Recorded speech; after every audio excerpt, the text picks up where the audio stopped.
விஜய் அதை விட பெஸ்ட்டாக பண்ணுறாரு, ஒன்றும் பிரச்சனை கிடையாது, நல்லா தான் போயிட்டுருக்கு விஜய் ஆட்சி. ஆனால் கஜானா காலியாக விட்டீங்க, திமுக ஆட்சி தான் விட்டாங்க. பார்க்குறீங்களா அதெல்லாம்? சட்டசபை பார்க்குறேன், அதுக்கு தேவை பதில் ஆண்டனே அது கரெக்டாக சொல்கிறாரு. சட்டசபை பார்க்குறீங்களா? விஜய் சார் பேசுகிறார், நல்லா தான் பேசுகிறாரு.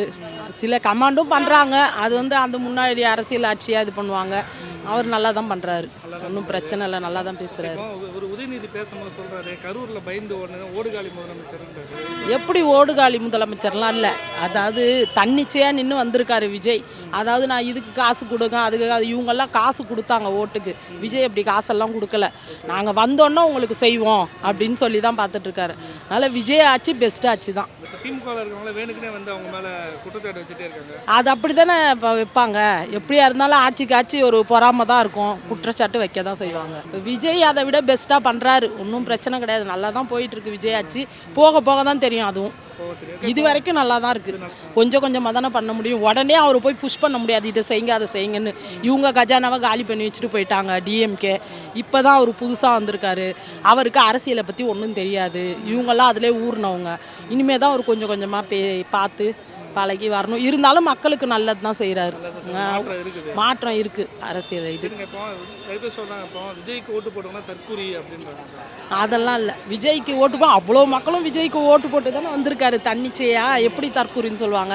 ஏதாவது சொல்ல வேண்டியதான், டிஎம்கே கட்சிக்காரவங்க சொல்லுவாங்க. சீமானு சொல்கிறாரு, அவர் சீமா அவர் ஏதாவது சொல்லிட்டு இருப்பார். அவர் வந்தார ஒரு வாட்டியாவது, அவர் பேசிக்கிட்டே தான் இருப்பார், வரமாட்டார்.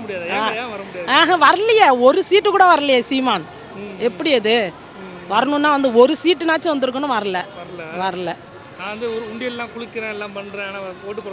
அது அவருக்கு போட மாட்டாங்க. விஜய் எப்படி வந்தார், தன்னிச்சையாக நின்று வந்தார். அவர் அத்தனை சீட்லேயும் அவர் ஒரு ஆதரவு எதுவுமே கிடையாது வந்தார். அதனால் விஜய் செய்வாருன்னு தான் மக்கள் எல்லாரும் ஒரு மாற்றம் ஆட்சியில் பண்ணால் நல்லா இருக்கணும். இப்போ பண்ணிக்கிட்டு இருக்காரு, அவர் வந்தே 2-3 மாதம் தான் ஆகுது. இனிமே தான் பார்க்கணும். அந்த 2000 புஷ் பண்ண முடியாது அவரை, ஏன்னா அது ரொம்ப கஷ்டம்.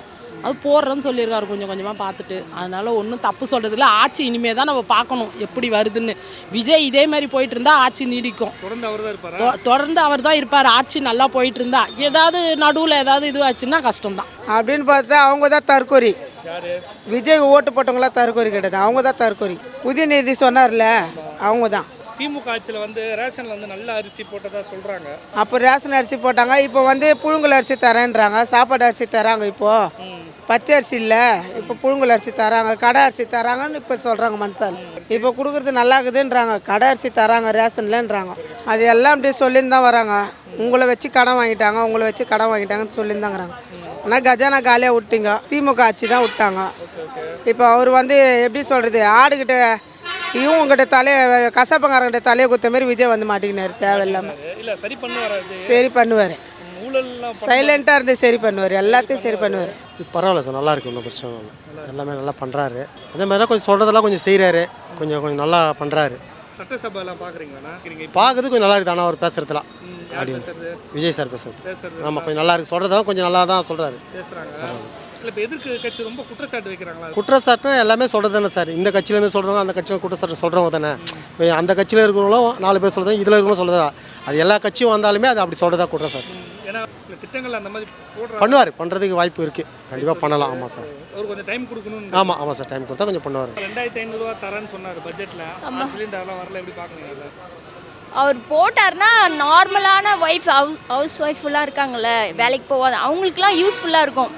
அவங்க யாரையும் எதிர்பார்க்க வேண்டாம், நமக்குன்னு தனி ஒரு நம்பிக்கை இருக்கும், நமக்குன்னு வருது அப்படின்ற ஒரு நம்பிக்கையோடு அவங்க தைரியமாக இருப்பாங்க, யாரையும் கையேந்த வேண்டாம். அந்த மாதிரி ஒரு பண்ணுவாருன்னு தான் நினைக்கிறோம் நாங்கள். அவர் பண்ணாத இருக்க மாட்டார், சொன்னார் இல்லையா, பண்ணுவார்ல, சொன்னால் செய்வார்ல. அவர் நல்லா தான் இருக்குது, ஆனால் இன்னும் கொஞ்சம் இம்ப்ரூவ்மெண்ட் ஆனால் நல்லாயிருக்கும். பண்ணிடுவார், அவர் நல்லா தான் பண்ணுவார், சைலண்டாக பண்ணுவார். வீடியோலாம் பார்க்குறீங்களா? சட்டசபையில் பேசுறதெல்லாம் பார்த்தீங்களா? அதெல்லாம் பார்த்தோம். எப்படி பேசுகிறாரு? அதெல்லாம் நல்லா தான் பேசுகிறாரு, பதிலடியில் எப்படி கொடுக்குறாரு, நல்லா சைலண்டாக தராரு.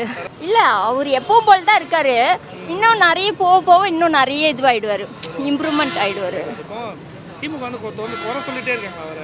ஏங்க அவர் இப்போ அவங்களுக்கு ஒரே இதுல இருக்காங்க, அவங்க உட்கார முடியலையே, இவங்க வந்துட்டாங்களே அப்படின்ற மாதிரி இருக்கு. போறாம ஒரு பக்கம் எப்படியோ வந்துட்டாங்களே, நம்ம இடத்த பிடிச்சிடுறாங்களே அப்படின்ற மாதிரி. அது யார் ஒன்றாலும் வரலாம், இவங்க தான் வரணும் அவங்க தான் வரணுன்ட்டு இல்லை. நான் நல்லா செஞ்சால் யார் ஒன்றாலும் வந்துடுவாங்க. அந்த ஆட்சி எப்படிக்கா இருக்கு? சூப்பர். நல்லா பண்ணுறாரா? நல்லா பண்ணுறாரு. எப்படி எதிர்பார்த்தீங்க? மாற்றம்னு சொன்னாலே மாற்றம் இருக்குங்களா? மாற்றம்னா எப்படி? நல்லா மாற்றம் பண்ணுறாரு கண்டிப்பாக. முக்கியமாக பெண்களுக்கு நல்ல மாற்றம் பண்ணுறாரு. சரிங்க, இப்போ அந்த பட்ஜெட் போட்டாங்க, 2500 பணம் தரல, 6 சிலிண்டர் தரல, அது எப்படிக்கா பார்க்குறீங்க?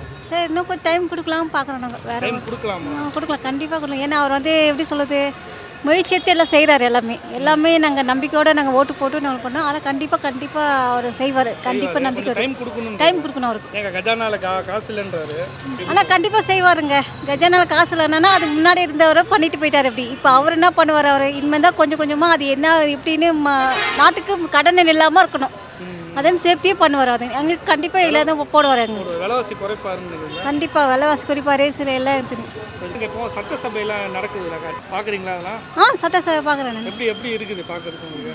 நல்லா கரெக்டாக பேசுகிறாரு. எது இருந்தாலும் அதுக்கு தேவையான பதில் ஆண்டனே அது கரெக்டாக சொல்கிறாரு. உதயநிதிக்கெல்லாம் பதில் எப்படி கொடுத்தாரு? சூப்பராக கொடுக்குறாரு. ஆனால் அவர் கேட்ட கேள்விக்கு பதில் கரெக்டாக கொடுக்குறாரு. தாவேக்காக அனுபவம் இல்லைன்றாங்க, திமுக வந்து அனுபவம் உள்ளவங்க.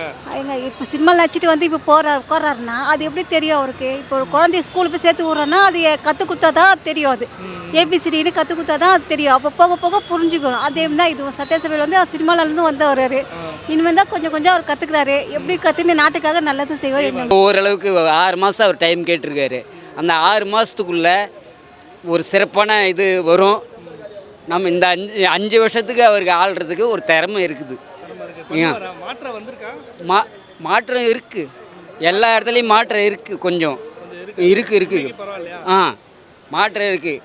இன்னும் அவங்க அளவுக்கு செய்ய முடியலனாலும், ஏன்னா அவங்க வந்து ரொம்ப நாளாக இருந்தவங்க. யார்? நம்ம டிஎம்கேயில் வந்து இவர் வந்து இப்போ தானே வந்திருக்காரு. இது வந்து செயல்பாட்டுக்கு வரதுக்கு 6 மாதம் டைம் கேட்டிருக்காரு. அந்த 6 மாதமும் கரெக்டாக வந்துடும். சட்டசபையில் எதிர இருக்க அந்த டிவிக்கு சின்ன பசங்க தான், அவங்கள உருவ கேள்வி பண்ணி கிண்டல் பண்ணுறாங்க. திமுக எப்படி பார்க்குறோம்? யாரை ஒருத்தர் தரக்குறைவோ பேசுகிறோமோ நம்ம இறங்கிடுவோம்னு அர்த்தம். யார் இறங்குவா? தரக்குறைவோ உங்களை பற்றி நான் தப்பாக பேசிட்டேன்னு வச்சுக்க, நான் கீழே போகிறேன்னு அர்த்தம். விஜய் அவர் வந்து சட்டமன்றம் சிரிக்கவே மாட்டாரு அப்படின்னு சாட்டை சொல்கிறாரு. இன்றைக்கி சிரிச்சிருக்காரு, எப்படி பார்க்குறீங்க? அவர் சிரிக்கிறாரு சிரிக்கலை இதெல்லாம் வந்து நம்ம பேசக்கூடாது. அவர் குளிச்சுட்டு வந்தார், குளிக்கல அப்படிலாம் பேசக்கூடாது. அவர் என்ன சட்டத்திட்டத்தில் வந்து செயல்படுத்துறது அதை தான் பார்க்கணுமே தவிர. அப்படியே அவங்க பேசுவாங்கண்ணா, அவங்களாம் ஒரு பெரிய வளர்ந்த கட்சியெல்லாம் சொல்ல முடியாது. இன்னைக்கு இத்தனை தொகுதியை அடிச்சுன்னு வந்துக்கிறாருன்னா யாருடைய செல்வாக்கில் வந்துக்கிறாரு? மக்களுடைய செல்வாக்கில். மக்களுக்காக கண்டிப்பாக அவர் செய்வார்.